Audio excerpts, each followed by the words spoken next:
تخيل نفسك ماشي بالشارع وشفت مجموعة شباب واقفين وبيحكوا مع بعض وصوتهم مسموع بالنسبة لإلك. ممكن كلامهم ما يعجبك، بس هل بتروح تسب وتجرح فيهم؟ أكيد لا. الغريب إنه على السوشيال ميديا التصرفات هي صارت عادية، بدون تردد وبدون احترام وبدون حتى ما نفكر بالنتيجة. فليش برا وبالشارع وبالواقع منراعي شعور الناس، ولما نمسك تلفوناتنا بننسى كل قواعد الأدب والعيب؟ فهل فعلا وسائل التواصل فتحت أبواب الانفلات بلا حدود؟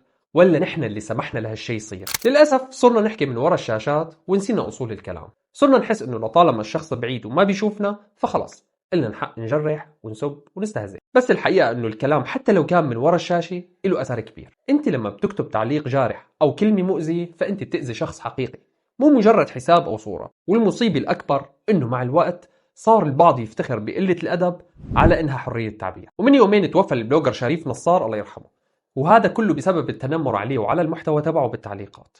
تخيل، أنا ما بعرف الشاب وما بعرف محتواه، بس أنت متخيل أثر التعليق اللي ممكن تكتبه من وراء الشاشة وأنت مطمن إنه ما حدا رح يوصل لك ولا حدا رح يحاسبك؟ وسائل التواصل نفسها مو غلط، الغلط فينا نحن بطريقة استخدامنا إلها. نحن اللي قررنا نرمي قيمنا على أول زاوية لمجرد لايك أو ترند أو شهرة وهمية. تذكروا، القيم والأخلاق ما بتنتهى لما تفتح التطبيق ولا بتغيب لما نكتب تعليق. العيب الحقيقي هو إنه لما نرضى نعيش بشخصيتين، وحدة محترمة بالواقع ووحدة مؤذية ورا الشاشة. فاختاروا تكونوا نفس الشخص وين ما كنتم. وهذا الكلام بوجهه لنفسي قبل ما اوجهه لأي إنسان. ونختم بحديث النبي عليه الصلاة والسلام: إن الرجل ليتكلم بالكلمة لا يرى بها بأسا يهوي بها 70 خريفا في النار. وقوله تعالى: ما يلفظ من قول إلا لديه رقيب عتيد. فأدبك الحقيقي بيظهر لما ما حدا بيراقبك إلا ربك.